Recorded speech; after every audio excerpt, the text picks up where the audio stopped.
Angélica, que letra preciosa, oportuna, verdadeira. Ele é Deus. Bendito seja o nome do Senhor.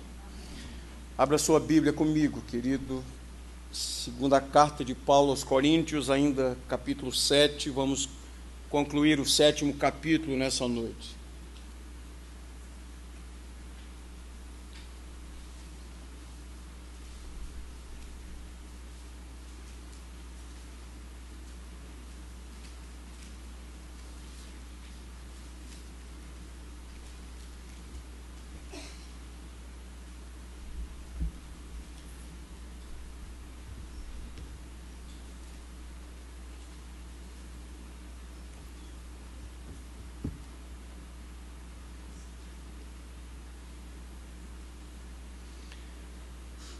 Nós vamos ler, queridos, a mensagem de hoje é a partir do versículo 5, mas só por uma questão de contexto eu vou ler desde o verso 2 e até o verso 16.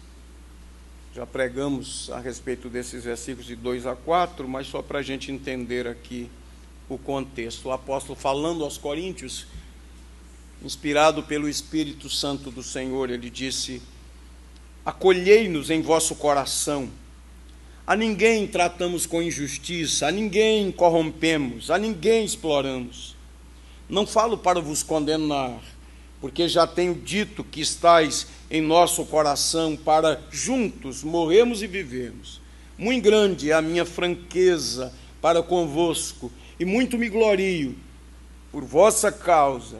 Sinto-me grandemente confortado e transbordante de júbilo em toda a nossa tribulação. Agora queria que você lesse comigo versículos 5 e 6. Vamos ler juntos. Porque, chegando nós à Macedônia, nenhum alívio tivemos. Pelo contrário, em tudo fomos atribulados, lutas por fora, temores por dentro. Porém, Deus, que conforta os abatidos, nos consolou com a chegada de Tito. E aí Paulo continua, e não somente com a sua chegada, mas também pelo conforto que recebeu de vós, referindo-nos à vossa saudade, o vosso pranto, o vosso zelo por mim, aumentando assim meu regozijo, porquanto, ainda que vos tenha contristado com a carta, não me arrependo, embora já me tenha arrependido. Vejo que aquela carta vos contristou por breve tempo. Agora me alegro, não porque fostes contristados, mas porque fostes contristados para arrependimento, pois fostes contristados segundo Deus, para que de nossa parte nenhum dano sofresseis. Porque a tristeza segundo Deus produz arrependimento para a salvação, que a ninguém traz pesar. Mas a tristeza do mundo produz morte. Porque quanto cuidado não produziu isso mesmo em vós, que segundo Deus fosseis contristados. Que defesa, que indignação, que temor, que saudade, que zelo, que vindita. Em tudo destes prova de estardes inocentes nesse assunto. Portanto, embora vos tenha escrito, não foi por causa do que fez o mal, nem por causa do que sofreu o agravo, mas para que a vossa solicitude a nosso favor fosse manifesta entre vós diante de Deus. Foi por isso que nos sentimos confortados, e acima desta nossa consolação, muito mais nos alegramos pelo contentamento de Tito, cujo espírito foi recreado por todos vós. Porque, se em alguma coisa me gloriei de vós para com ele, não fiquei envergonhado, pelo contrário, como em tudo vos falamos com verdade, também a nossa exaltação na presença de Tito se verificou ser verdadeira. E o seu entranhável afeto cresce mais e mais para convosco, lembrando-se da obediência de todos vós, de como o recebestes com temor e tremor. Alegro-me, porque em tudo posso confiar em vós. Amém. Que Deus nos abençoe, que Ele aplique a sua palavra ao nosso coração. Gostaria de pedir que vocês permanecessem com a Bíblia aberta e vamos ler algumas referências que vou citar durante a exposição. Então, chamo sua preciosa atenção para ficar ligado, para procurar ouvir o que Deus tem a falar ao meu coração, porque não é a palavra do homem, mas é a palavra de Deus, né? Você pode até dizer, eu não simpatizo muito com esse pregador, mas eu quero ouvir o que diz a palavra de Deus. Então, isso é que é importante, que você ouça o que diz a palavra de Deus aos nossos corações.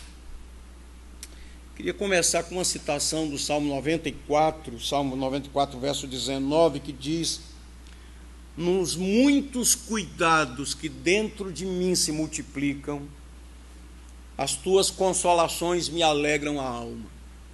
Nos muitos cuidados que dentro de mim se multiplicam, as tuas consolações me alegram a alma.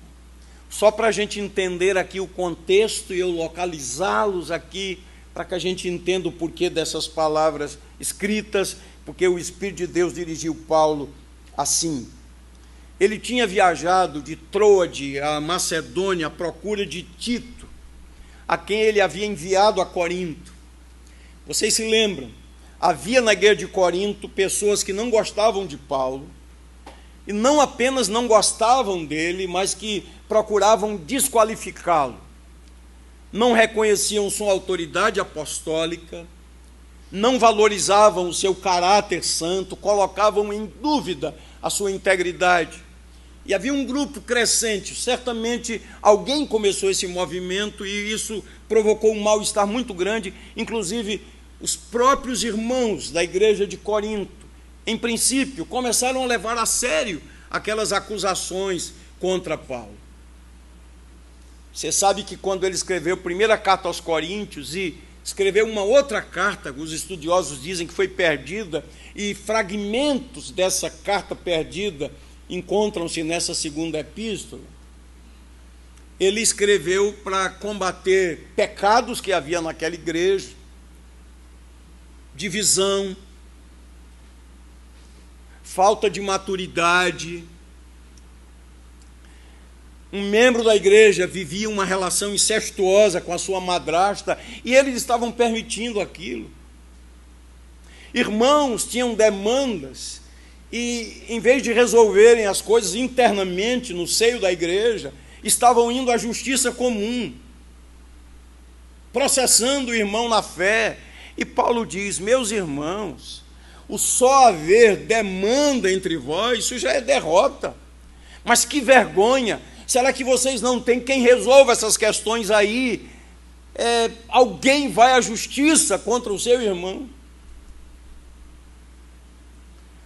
Havia dúvidas que Paulo responde na primeira carta com relação ao casamento. Havia problemas sobre carne sacrificada aos ídolos.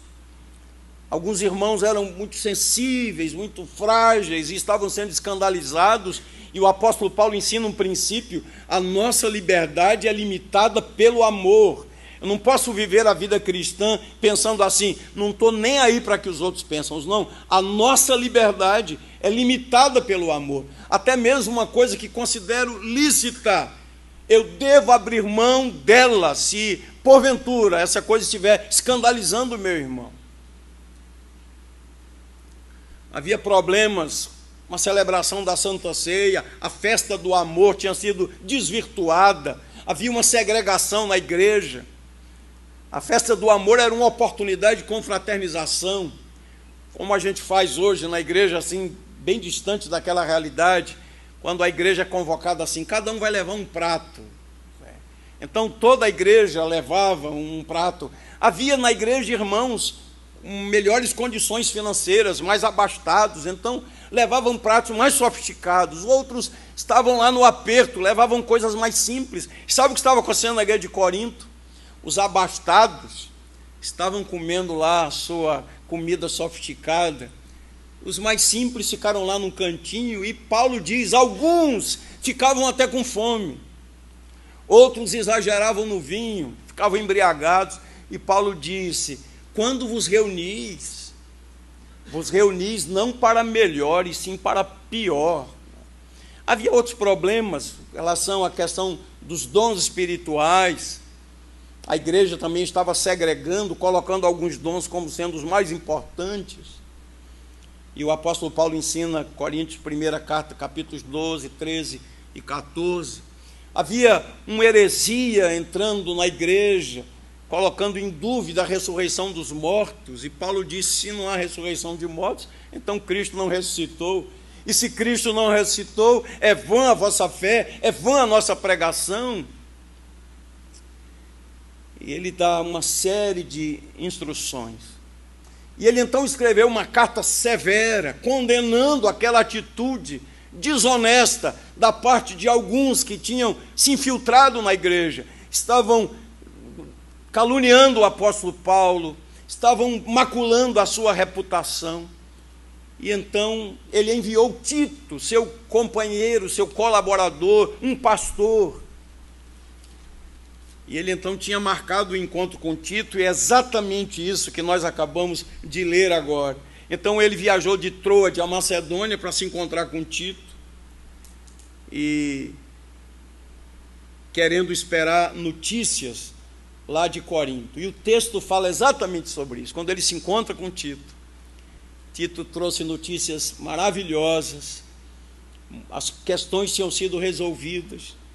Ele diz: é certo que a igreja se entristeceu com aquela carta, e eu vou falar mais adiante sobre isso. Existe uma tristeza, que é uma tristeza segundo Deus, que conduz ao arrependimento e à salvação, e uma tristeza mundana. Essa é extremamente perigosa.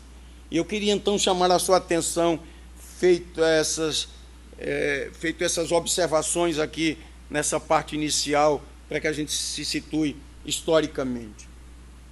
Primeira afirmação que eu queria dizer aqui é que Deus, Ele é o Deus de toda consolação. Que você guardasse essa verdade no coração. Aos abatidos, o Senhor Deus proporciona consolo e conforto.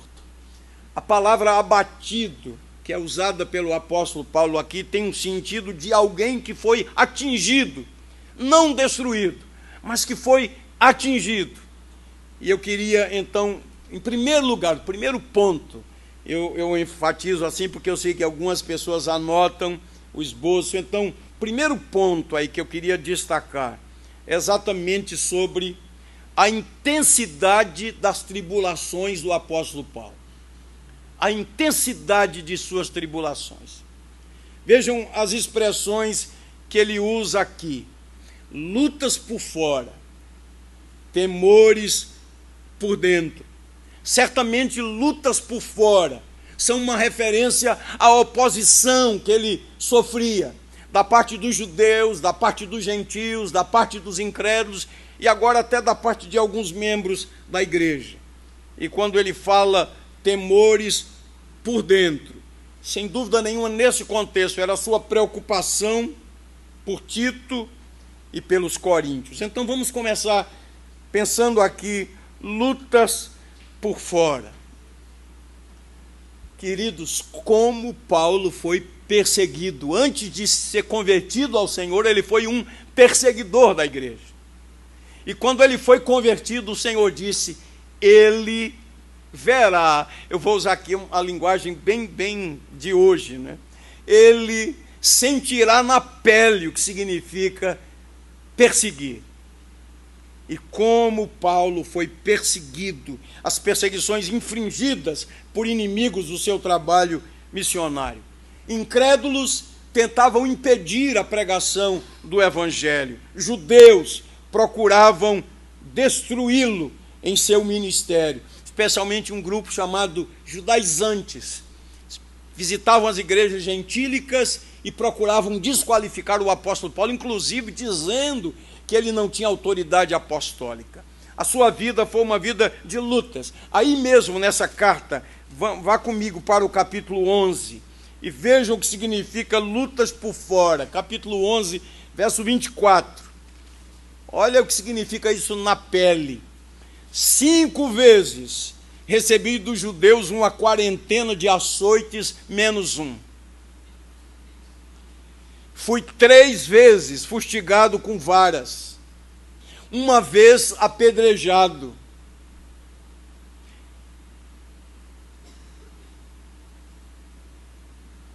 Uma noite e um dia passei na voragem do mar.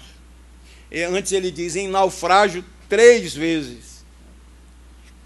Em jornadas, muitas vezes.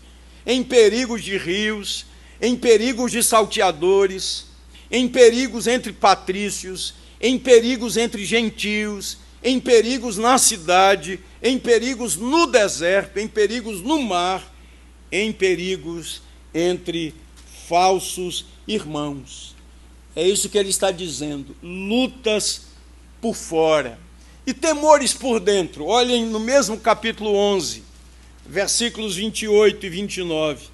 Além das coisas exteriores, há o que pesa sobre mim diariamente, a preocupação com todas as igrejas. Quem enfraquece, que também eu não enfraqueça. Quem se escandaliza, que eu não me inflame. Queridos irmãos, hoje o pastor Cláudio, pregando pela manhã, fez até uma referência aqui, quando um pastor começa a chorar, né, obviamente que está cansado, que está emocionalmente abalado, porque eu queria que vocês tivessem uma ideia apenas, ouvindo o que Paulo está dizendo aqui, e eu queria que pensassem nele agora, no pastor Cláudio, o peso que é cuidar do rebanho de Deus, velar pelas pessoas. Quem tem uma vocação, chamado de Deus, e tem um coração pastoral, e não enxerga o ministério como uma profissão, aquele que diz assim, eu não dei para nada, fiz vestibular disso, daquilo, não passei, vou ser pastor. O mercenário, ele não tem esse tipo de sofrimento, mas alguém que vela pelas almas, como, usando uma expressão bíblica, como alguém que prestará contas diante de Deus. E o apóstolo Paulo, enfrentando todas aquelas lutas por fora, por dentro, ele enfrentava ainda isso, o cuidado com todas as igrejas.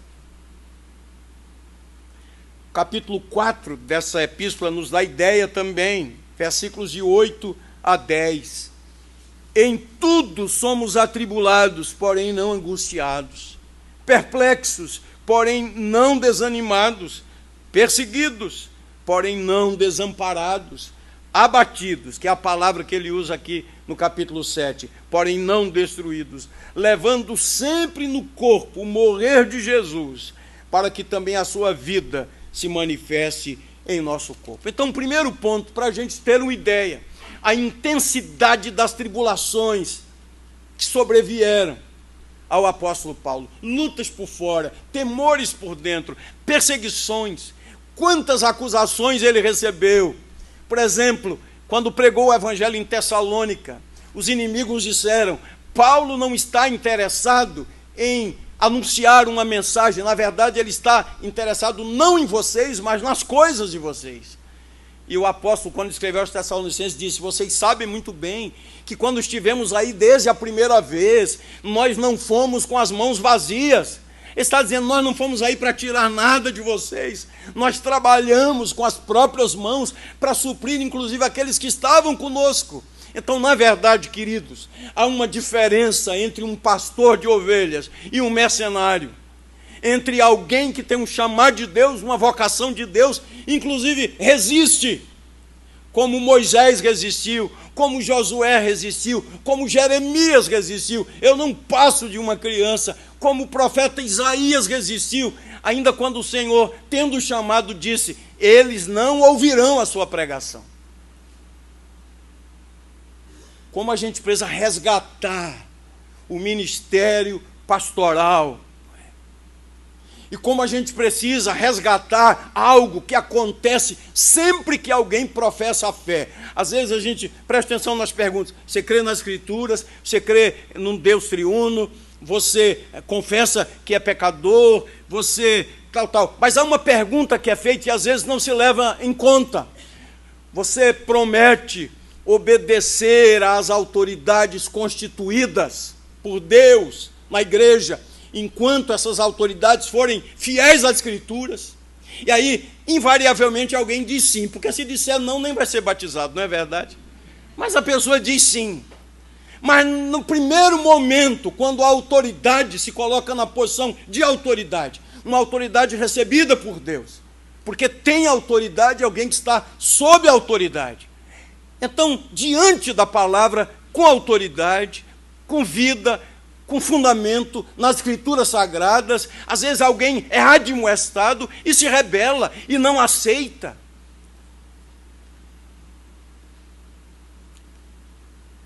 Quantas lutas aquele homem de Deus enfrentou. E ele fala aqui da intensidade delas.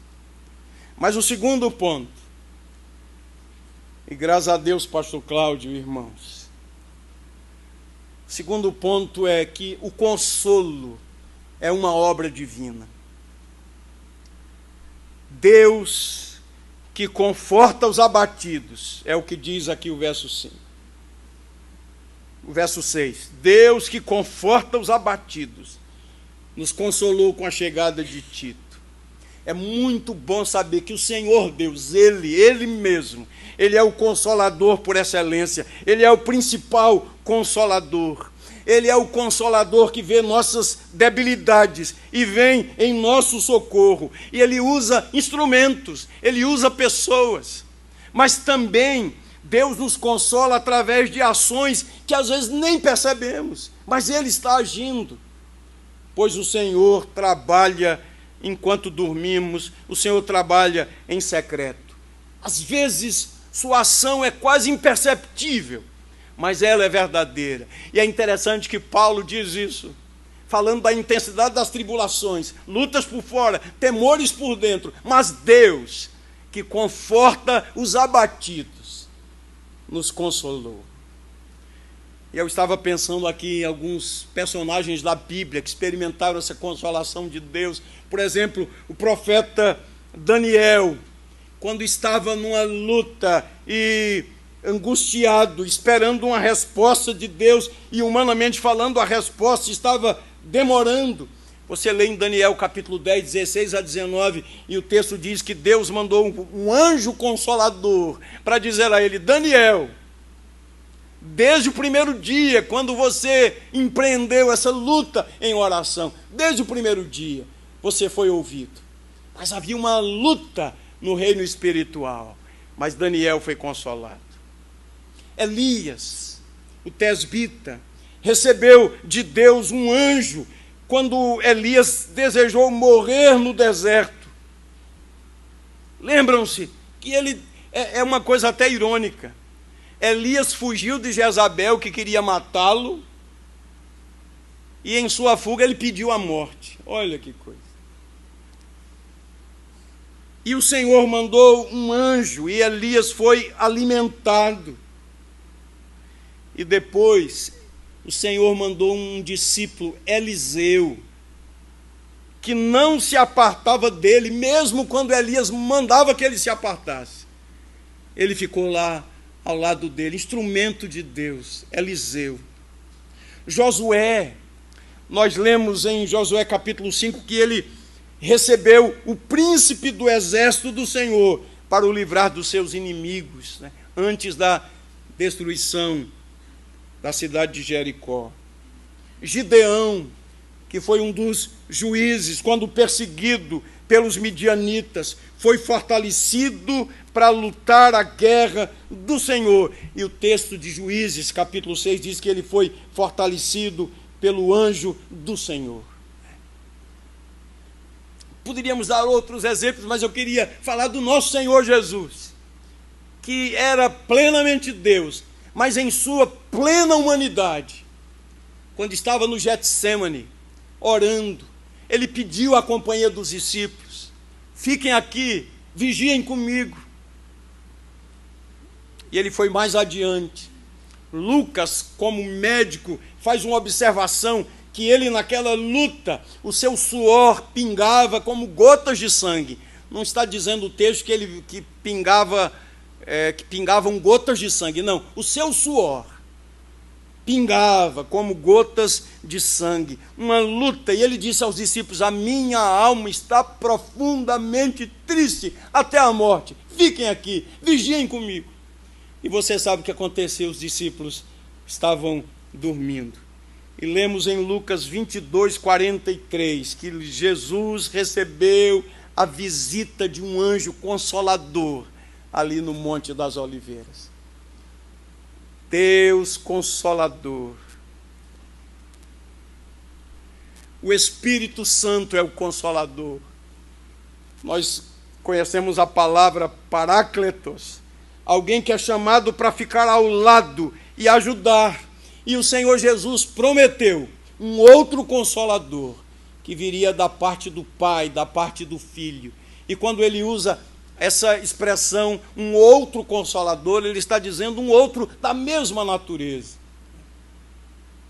E o texto que lemos de Efésios, falando do plano eterno e perfeito do Senhor Deus, fala da pregação que ouvimos, cremos e fomos selados com o Espírito Santo da promessa, o penhor da nossa herança, a garantia de que nós somos do Senhor.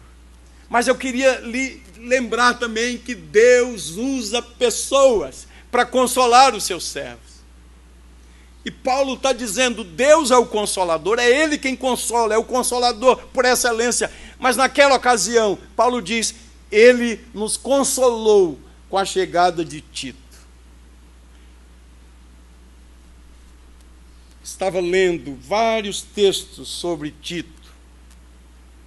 Um homem de Deus, uma pessoa especial, uma pessoa estratégica, um irmão amigo, um conciliador, um homem de liderança, um homem que apaziguava ânimos, um homem que colocava em ordem uma igreja quando estava em dificuldade. E eu queria olhar para você, meu irmão e minha irmã, e lhe chamar para que você, nas mãos de Deus, você seja esse instrumento nas mãos de Deus, não para separar pessoas, não para levar conversas de pessoas para outras pessoas, não para fuxicar, não para fofocar.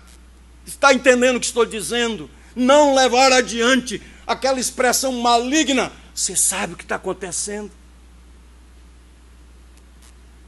Você soube o que aconteceu? Cuidado com as redes sociais. Isso chega numa velocidade enorme. Daqui a pouco todo mundo está sabendo. Os antigos diziam, com muita sabedoria, quem conta um conto, aumenta um ponto. E geralmente a conversa vai passando de um para o outro, vai sendo desvirtuada. Mas, na verdade, antes de tudo, queridos irmãos, que cuidado nós devemos ter, especialmente na igreja do Senhor Jesus. Que Deus nos dê a graça de um espírito semelhante ao de Tito, um apaziguador, um reconciliador, um confortador, um instrumento nas mãos de Deus para colocar as coisas em ordem, não é para desordenar as coisas. Vejam como, desde a tenra idade, a escola dominical ensinava, isso é da minha época de criança, departamento infantil, nunca esqueci. Cuidado olhinho com o que vê, cuidado mãozinha com o que pega, cuidado boquinha com o que fala. Lembram-se disso? Desde pequenininhos estávamos aprendendo. As más conversações corrompem os bons costumes.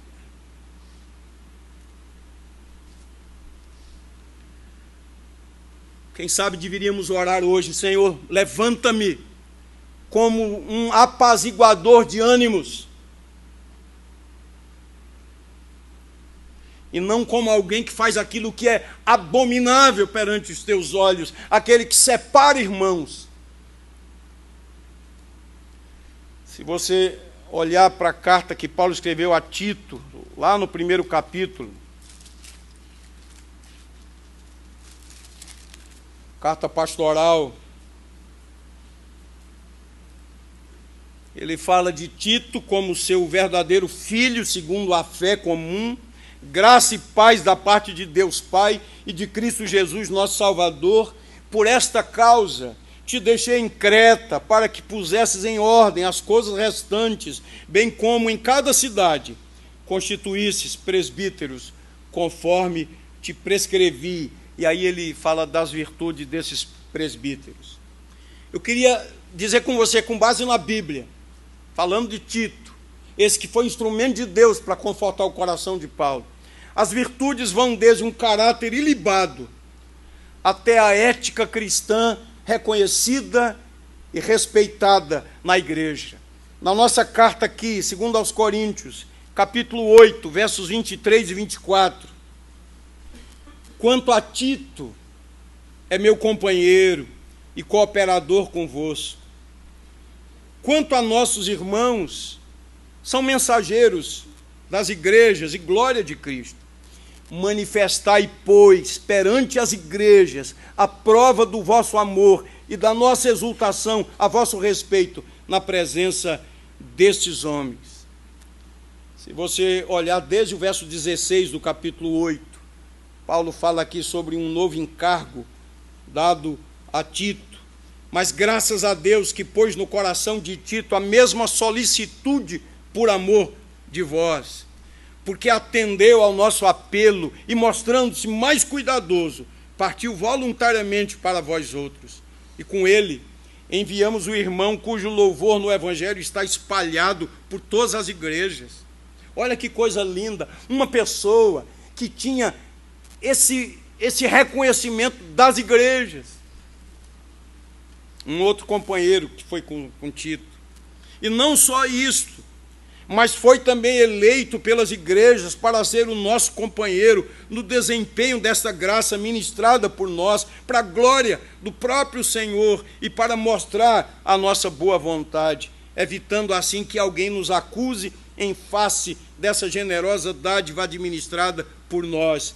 Pois o que nos preocupa é procedermos honestamente, não só perante o Senhor, como também diante dos homens. Paulo está fazendo uma referência aqui, que o pastor Cláudio pregou nesses 2 capítulos, 8 e 9, falando sobre aquela oferta levantada para socorrer os irmãos da Judéia, e vejam como eles se cercaram de todos os cuidados, dizendo assim: não apenas sejamos reconhecidos diante de Deus, mas também diante da igreja, diante das pessoas.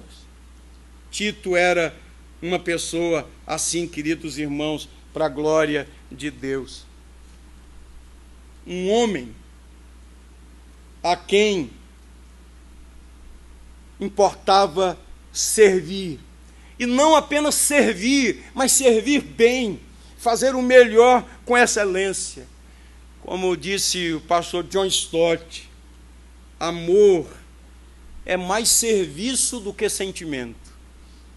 Amor é mais serviço do que sentimento. O amor que ele devotava a Deus, a sua igreja, era, sem dúvida nenhuma, para o louvor da glória de Deus. Também, queridos, queria destacar a ética pastoral de Tito. O apóstolo Paulo faz esse destaque aqui, que via em seu comportamento, um comportamento semelhante ao dele. Se a gente for lá para o capítulo 12, novamente, verso 18. Roguei a Tito e enviei com ele outro irmão. Aí, olha aqui, a ética pastoral de Tito. Paulo pergunta: porventura Tito vos explorou? Acaso não temos andado no mesmo espírito?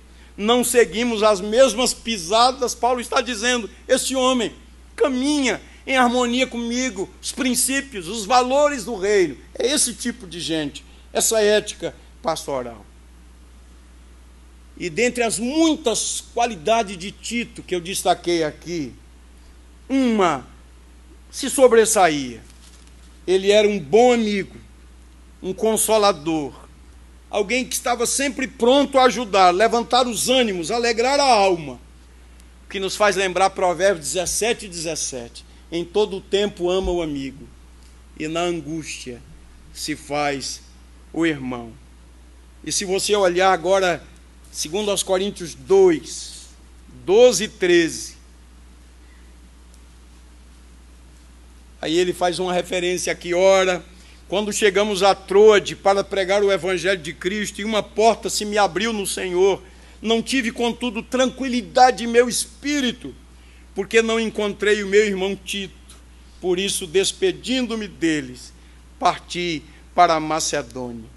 Em todo o tempo, ama o amigo, e na angústia se faz o irmão. E é por isso que Paulo podia dizer: quando chegamos à Macedônia, nenhum descanso tivemos, pelo contrário, lutas por fora, temores por dentro, mas Deus, que conforta os abatidos, nos consolou com a chegada de Tito. Será que o seu coração estaria disposto a orar hoje para dizer: Senhor, faz de mim um instrumento da tua consolação, usa a minha vida, eu não quero fazer o mal, eu não quero separar pessoas, não quero macular o caráter de ninguém, eu não quero ser um desagregador. Senhor, dá-me a graça de ser um instrumento nas tuas mãos, de ter ética. Dá-me a graça de um comportamento cristão íntegro, digno. Dá-me a graça de ter por motivação sempre a tua glória. E aí o texto mostra claramente que o Senhor Deus confortou Paulo ao levar Tito a ele, mas não apenas com a presença do seu amigo Tito, mas também com as notícias que ele recebeu. Ele recebeu as notícias. Paulo, de fato, a igreja, quando recebeu aquela carta, se entristeceu. Foi difícil. Mas, como eu disse, vou falar mais adiante. Foi uma tristeza, segundo Deus, uma tristeza para arrependimento. Foi doloroso no começo, mas foi para o bem. E aí ele dá essas notícias. Os coríntios haviam mudado a sua atitude em relação a Paulo. Aquela carta severa havia produzido frutos, havia produzido efeito. No início entristeceu, depois, porém, produziu mudanças. Isso é que importa. E quando Paulo recebe essas notícias, e é interessante aqui, queridos, a gente já falou sobre isso, Paulo não está aqui preocupado consigo, não é essa questão. Na verdade, ele preocupava-se sempre com a glória do Senhor, para que o evangelho não fosse censurado. Eu tenho certeza que nesse período das férias do pastor, em ele recebendo notícias, a igreja está em paz, os irmãos estão consagrados, estão buscando a Deus. Isso trará alegria ao seu coração, porque na verdade o que importa é a glória de Deus, e uma comunidade unida para a glória do Senhor, servindo ao Senhor de todo o coração. Terceiro ponto, e já terminando, eu queria fazer essa diferença entre tristeza segundo Deus e uma tristeza que eu queria chamar aqui de mundana, que ele chama segundo o mundo, mas uma tristeza mundana. Verso 10 faz essa definição. A tristeza segundo Deus produz arrependimento para a salvação. A ninguém traz pesar, mas a tristeza do mundo produz a morte. Quando aquela carta severa chegou à igreja de Corinto, e ela foi lida, trouxe uma dor, uma tristeza muito grande. Paulo foi duro, usando uma linguagem bem popular, pegou pesado, foi incisivo, foi dolorido aquela palavra. Mas agora, recebendo Tito, ele está chegando a essa conclusão: aquela tristeza, aquela dor, foi segundo Deus, para o arrependimento, para a salvação, para a correção. Vejam aqui, queridos, a tristeza segundo Deus e a tristeza segundo o mundo, a diferença. A tristeza segundo Deus conduz ao arrependimento. Quando a gente lê a história da igreja, a história dos avivamentos, houve um tempo, em época de avivamento, que pessoas ficaram dias e dias sob convicção de pecado. Tristeza segundo Deus é a oração de Daniel: a ti pertence a misericórdia, mas a nós o corar de vergonha. É quando o pecador não coloca a culpa no outro, mas ele diz: eu sou um pecador, que Daniel diz: eu tenho pecado, a casa de meu pai tem pecado, o nosso povo tem pecado. Mas a tristeza mundana leva à morte. Eu queria que você entendesse isso, essa tristeza mundana. A tristeza mundana não é aquela tristeza que vem, bom, eu pequei, ou eu prejudiquei os outros, não. Sabe qual é a tristeza mundana? É aquela tristeza porque eu fui descoberto. Essa é a tristeza. Olha que coisa sutil o pecado. Um membro da igreja está lá, ele canta, ele vem, ele oferta, ele ouve pregação, às vezes presta atenção, às vezes não presta, ele vem, é aluno da escola dominical, participa de acampamento, vai para avanço missionário, ele está participando das atividades da igreja, só que está em pecado. E ele vai, continua a vida dele, está tudo, ninguém está sabendo. Agora, a tristeza mundana é quando ele é descoberto. E ao invés de se quebrantar diante de Deus e chamar o pecado de pecado, como fez Davi, pequei contra ti somente. Tu serás tido por justo no teu falar e puro no teu julgar. É quando vem uma tristeza por ter sido descoberto. É a tristeza por receber uma orientação. E essa orientação é que não continue pecando. E a pessoa, ao invés de abraçar essa orientação, não abraça e fica triste, porque não quer perder o prazer daquele pecado. E não se arrepende diante de Deus.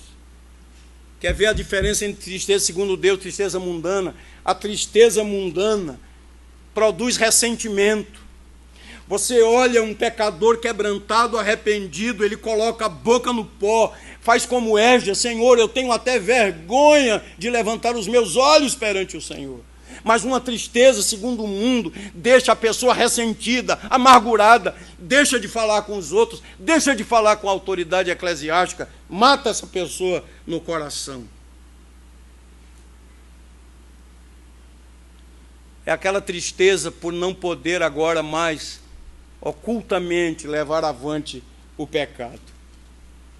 Mas o que alegrou o coração de Paulo, ele está dizendo aqui, é que os coríntios, eles foram entristecidos.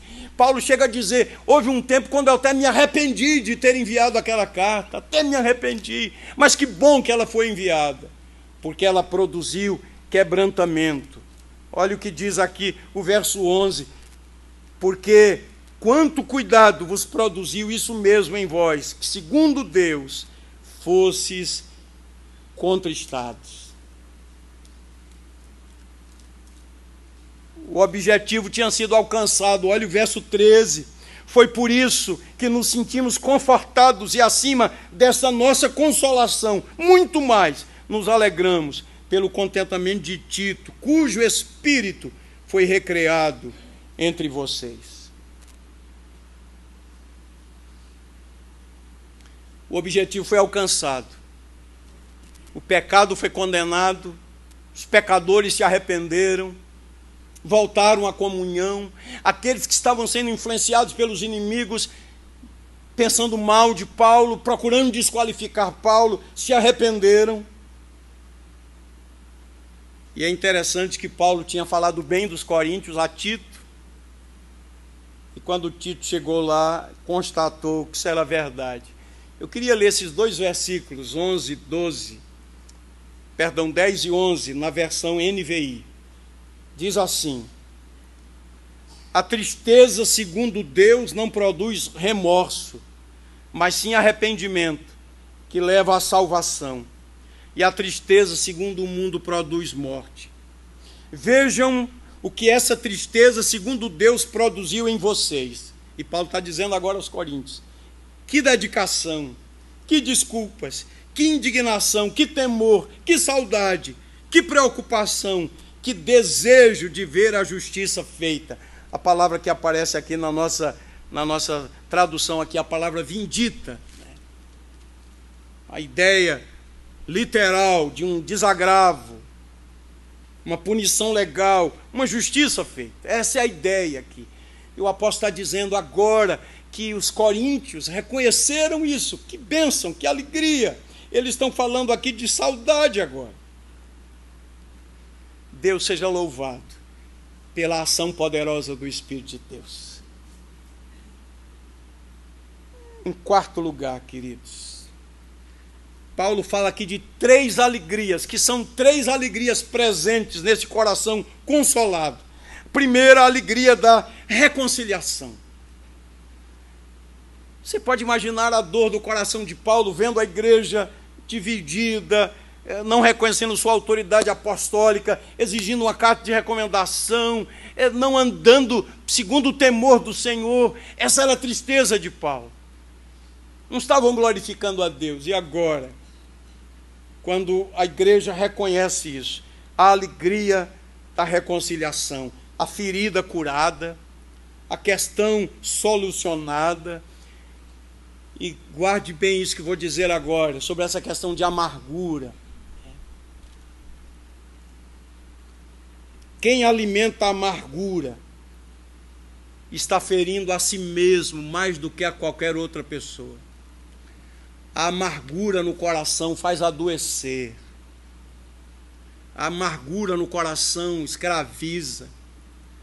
A raiz de amargura vai se espalhando, vai gerando ódio. Que alegria no coração de Paulo, a alegria da reconciliação. Segundo lugar, dessa alegria, a alegria de ver que alguém em quem cremos justifica essa crença. Porque quando Paulo mandou Tito a Corinto, ele o fez e fez recomendações. Esse é um homem de Deus. E é interessante que Paulo nutria por Tito excelentes convicções, e quando Tito esteve lá, os coríntios reconheceram isso. Isso é um homem de Deus. Terceiro motivo da alegria, a alegria de ver que alguém que nós amamos foi bem acolhido, foi bem tratado. Você sabe disso. Quando uma pessoa a quem a gente ama é bem tratado, como faz bem. Agora, como dói o nosso coração quando alguém a quem a gente ama é maltratado. E o apóstolo Paulo teve uma alegria enorme, porque a igreja cuidou bem de Tito. Ver um de seus filhos amorosamente tratado alegrou o coração de Paulo, e eu poderia dizer convicção, alegra o coração de Deus também. E o último lugar, quinto e último lugar. Vejam que eu falei da intensidade das tribulações de Paulo, lutas por fora, temores por dentro. Falei do consolo, que é uma obra divina. Falei sobre a diferença entre tristeza segundo Deus, a tristeza mundana. Falei sobre 3 alegrias de um coração consolado. E agora eu queria falar, por último, no propósito amoroso da disciplina bíblica. Quando Paulo estava disciplinando aquela igreja de Corinto, admoestando aquela igreja de Corinto, corrigindo, não foi uma tarefa fácil. Mas eu queria lhe dizer agora, em nome do Senhor, com base na Escritura Sagrada, há momentos em que é necessário repreender. Há momentos em que é necessário disciplinar. Não exercer disciplina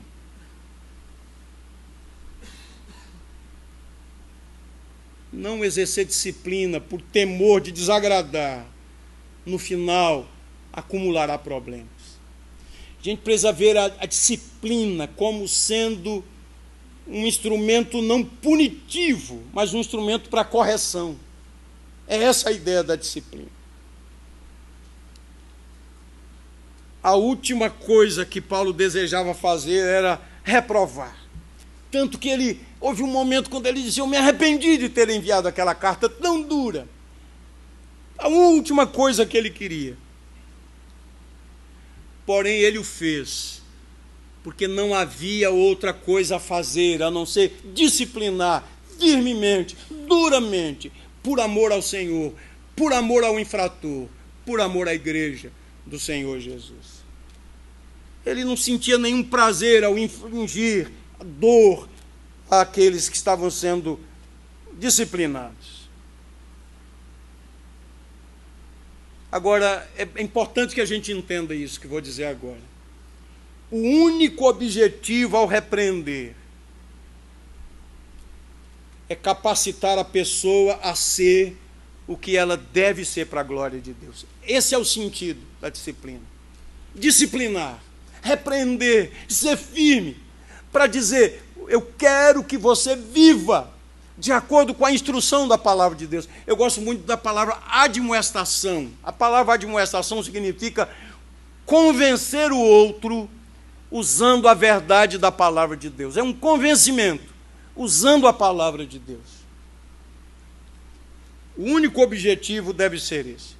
O apóstolo Paulo amava os coríntios. O que ele queria mesmo era consertar suas vidas. Ele não queria derrubá-los, mas levantá-los. Não queria desalentá-los, mas queria estimulá-los.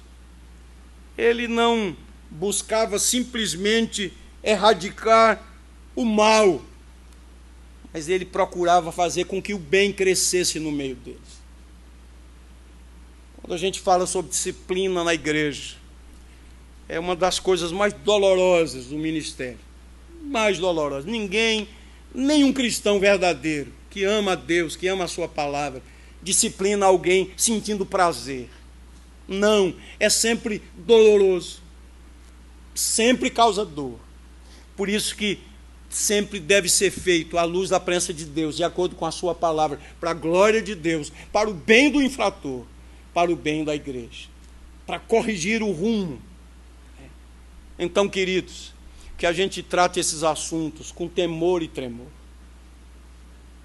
O espírito é esse, conforme nos ensinou o apóstolo Paulo.